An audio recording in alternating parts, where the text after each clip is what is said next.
For weeks, a man suffered from mysterious bites that appeared every morning, leaving his skin red and itching uncontrollably.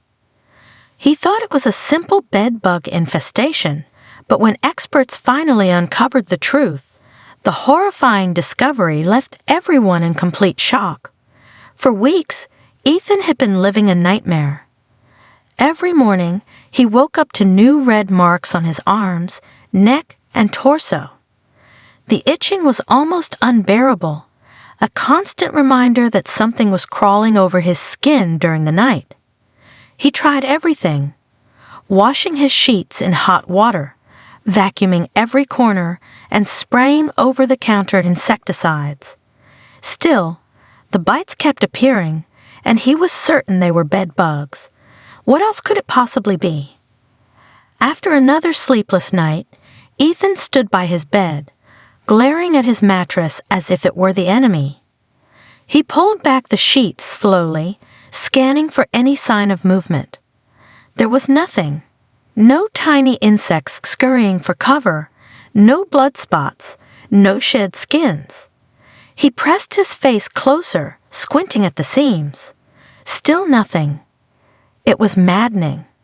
He knew something was feeding on him, but he couldn't see it. And the itching never stopped. At work, he'd sit at his desk, distracted, rubbing at his neck until his coworkers asked if he was feeling okay. He started doing research online, hoping to confirm his suspicions. Every search led back to the same culprit, bed bugs, except the recommended methods for detecting them: inspecting mattresses, checking furniture seams, setting traps, yielded no results. It made no sense. If they were bed bugs, he should have found at least some evidence by now. One night, in a desperate attempt to catch them in the act, Ethan set up his phone camera to record his bed while he slept. He positioned it carefully, making sure it had a clear view of his pillow and the area around it. He went to bed feeling uneasy but determined. The next morning, he reviewed the footage. The first few hours were uneventful, just him tossing and turning. But at around 3 o'clock a.m., he noticed something strange. His blanket shifted slightly, as if something moved underneath it. He couldn't make out a shape, just a vague ripple. Yet, when he paused and zoomed in, he saw no insect, no bedbug, nothing recognizable.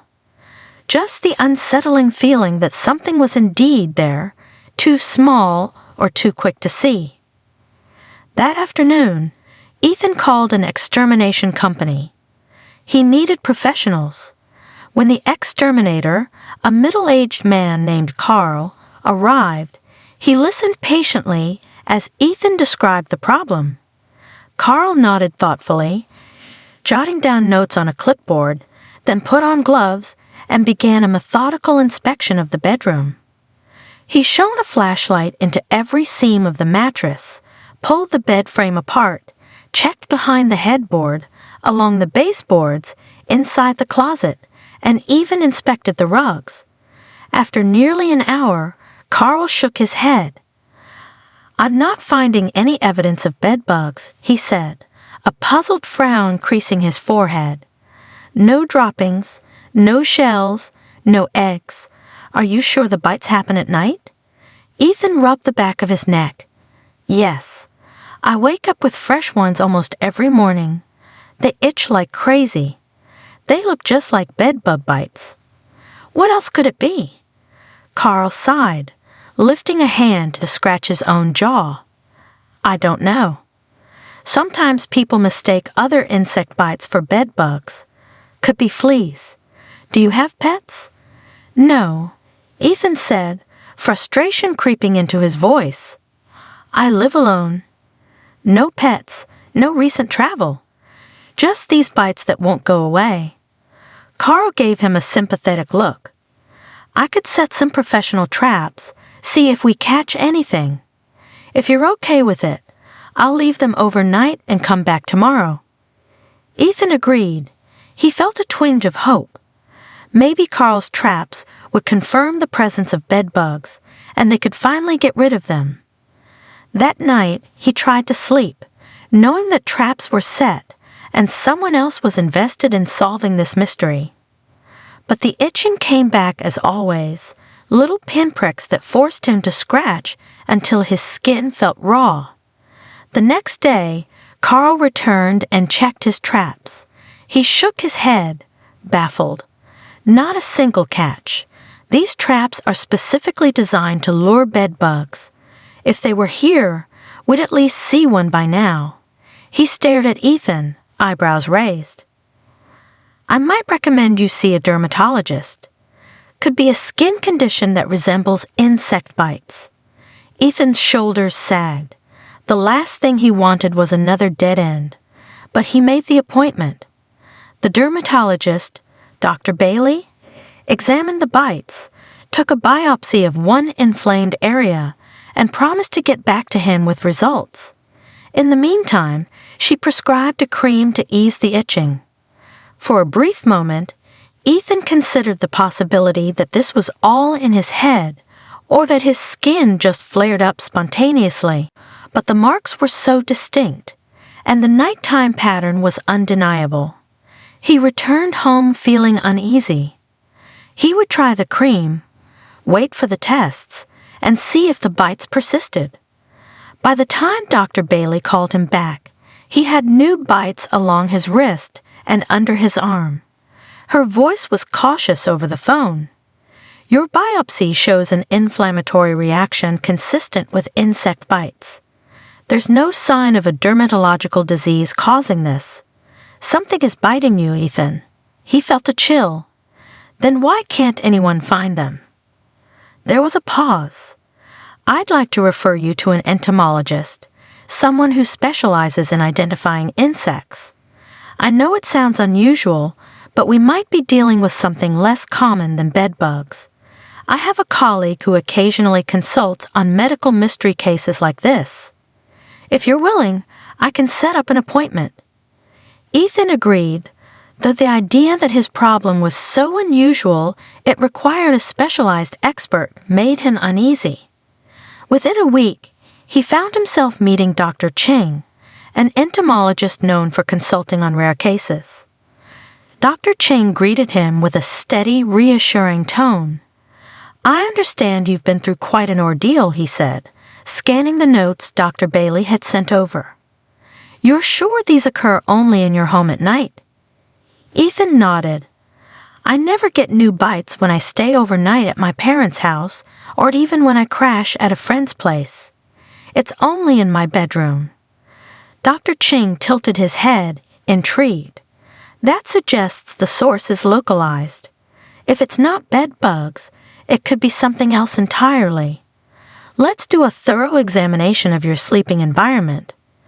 Back at Ethan's apartment, Dr. Ching moved slowly and methodically, using a headlamp and magnifier to inspect the mattress, bedding, and frame. He took small samples of dust and fibers from the mattress seams and carefully sealed them in vials. He even scraped a bit of the wooden bed frame into a sample bag. Throughout the process, he said very little, just nodding occasionally. Ethan watched him closely. Then, he noticed when Dr. Ching's posture stiffened slightly, his breathing quickened. It happened when the entomologist lifted the corner of the mattress and examined the underside. Dr. Ching held the magnifier up close, frowning, then quickly took a sample. His face gave nothing away, but Ethan sensed something had been found. Did you see something? Ethan asked, his voice coming out more urgent than he intended. Dr. Ching pursed his lips. I'm not entirely sure. I caught a glimpse of something unusual. I'll need to analyze the samples under a microscope. Let's not jump to conclusions yet. Ethan's heart sank. Another wait? Another night of uncertainty. But he understood the need for thoroughness. Dr. Chang left with his samples, promising to call as soon as he had any answers. That night, Ethan abandoned his bedroom for the relative safety of the living room couch. He layered himself with freshly laundered blankets, clinging to the hope that distance from his bed might offer some relief.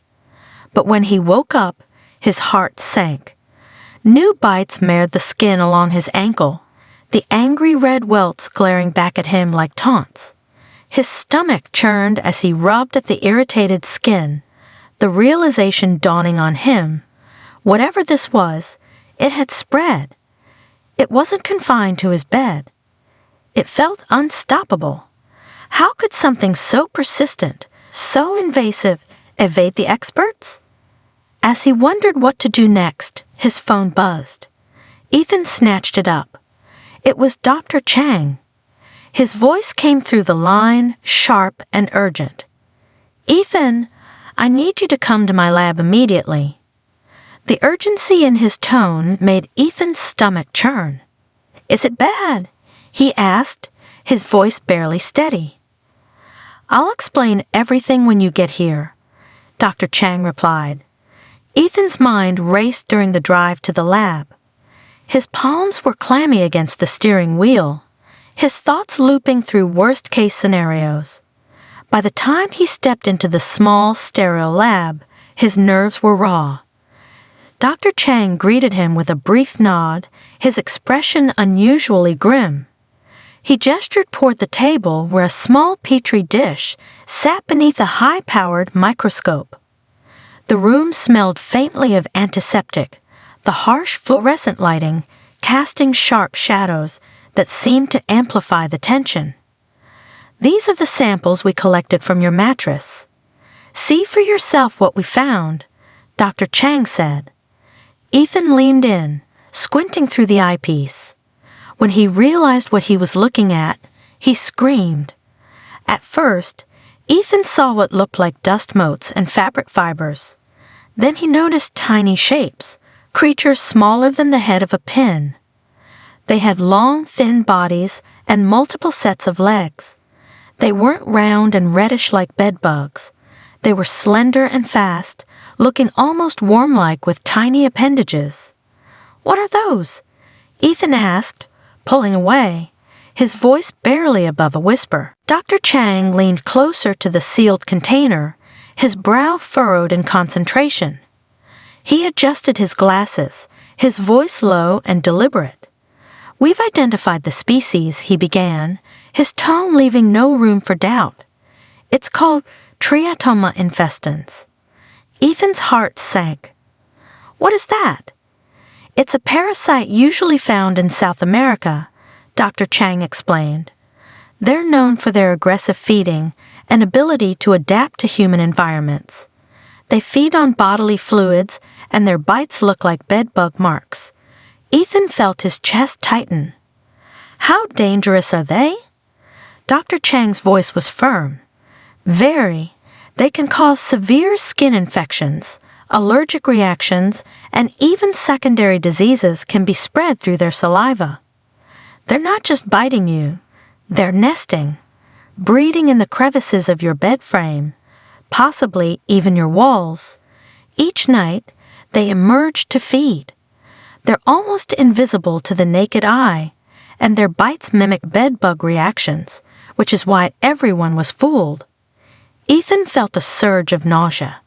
He had unknowingly been a host to an invasive species right in his home. "But how did they get here?" he asked, struggling to stay calm. Dr. Chang shook his head. "Could be through imported furniture or a package that was shipped from abroad. Sometimes these organisms hitchhike in cargo. But we need to act fast. I'm going to call in a specialized team." Later that evening, Ethan stood in the corner of his living room as a small team of experts in protective gear entered his bedroom. He could see them through the half-open door. Dr. Chang supervised from the hallway, pointing out where he took samples. Another expert, a woman named Dr. Mason, approached the mattress with a flashlight and a special vacuum device. She paused suddenly and backed away, her eyes wide. "What's wrong?" Ethan called, anxiety drilling into him. Dr. Mason's voice shook. "They're moving. A lot of them. Oh my God. They're everywhere." Her voice rose, sharp and panicked. Ethan heard a scream from one of the technicians. He rushed to the doorway, only to be held back by Dr. Chang. He could see the flashlight beam shaking wildly. Tiny shapes scurried across the bed frame, some dropping to the floor and disappearing into cracks. He had never seen professionals panic like this. These were seasoned experts, and they were screaming at what they found. "What are we dealing with?" Ethan's voice was hoarse, fear tightening his throat. Dr. Chang tried to remain composed, but his face was pale. "They're in greater numbers than I expected. We're going to have to seal off this room and possibly the entire apartment. This isn't a simple extermination job. We need containment and immediate eradication methods.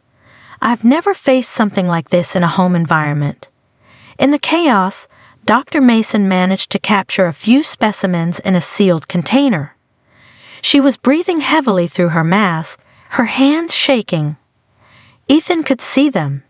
Tiny, pale creatures writhing inside the container. Even looking at them made his skin itch. Within the hour, more experts arrived. They donned heavy protective suits, setting up a negative pressure environment to ensure nothing escaped. The building superintendent was called, then the local health department. Everyone who saw these creatures reacted with horror and disbelief. This was something entirely new. A horrifying discovery that defied the normal rules of pest infestations. Ethan was escorted out of his apartment and told to find temporary lodging. The health department insisted on treating not just his unit, but the surrounding areas. They had to ensure these invasive creatures hadn't spread. It would take days, maybe weeks of intense measures to kill them off. Ethan watched the commotion from the hallway, feeling a strange mix of terror and relief. For once, there was no doubt that something real and menacing lurked in his home. But at least now, people believed him and were taking action. Over the coming days, Ethan communicated constantly with Dr. Chang, who updated him on the progress. The team managed to kill off most of the colony using a combination of methods, including intense heat treatments and a specialized solution imported from an advanced research lab. They had to remove the mattress, the bed frame, even parts of the wall paneling to ensure no eggs or larvae remained hidden. It was a thorough and unsettling process, but eventually they declared the infestation eradicated. When Ethan finally returned to his apartment, it felt like stepping into a new place. The bed was replaced, the walls repaired, every surface sterilized. He hesitated as he approached the bedroom door, a memory of the screams and panic flashing through his mind. The silence inside was thick, but Dr. Chang's reassurance echoed in his ears. It was safe now. A week later, Ethan met with Dr. Chang and Dr. Mason at the lab for a final debrief. They explained that the creatures had likely been introduced through a piece of imported furniture Ethan had purchased at a discount warehouse months ago. The larvae had adapted to human living conditions, breeding rapidly and feeding off him every night. They were a new variant of a known parasitic species, one that specialists around the world would now be alerted to. It might change protocols for how certain imports are inspected. Ethan was grateful to be rid of them, but the psychological toll lingered. Every itch made him jump, and every tiny speck of dust made his heart skip a beat. Dr. Mason offered a comforting smile. "You'll recover from this. It was unprecedented. You did everything right by seeking help." He nodded, thankful for their efforts. He couldn't blame the exterminator or the dermatologist for not seeing what this was. None of them had ever encountered anything like it. Experts had looked closer, screamed at the horrifying discovery. He couldn't imagine a stronger testament to how bizarre this situation had been. A few weeks after the ordeal, Ethan sat in his living room, flipping channels on the television. He felt calmer now, the trauma fading slightly with each passing day. He ran his fingertips along his arm. No fresh bites, no unexplained marks. He could finally sleep again, and that mattered more than anything. The story spread quietly through certain professional circles, and ologists traded the images and data, discussing how to prevent similar outbreaks. Health officials refined their protocols. For Ethan, life slowly returned to normal. He replaced his furniture, carefully choosing local vendors and checking every item meticulously. He learned more about pests and parasites than he ever cared to, but it made him feel in control. In the end, the mystery that started with a guess led to a horrifying revelation that no one saw coming. It was a reminder that the world still holds strange and unsettling surprises, lurking where we least expect them. Ethan had survived it, and now he could only hope his story might help others understand that not every itch, not every bite, is caused by something familiar.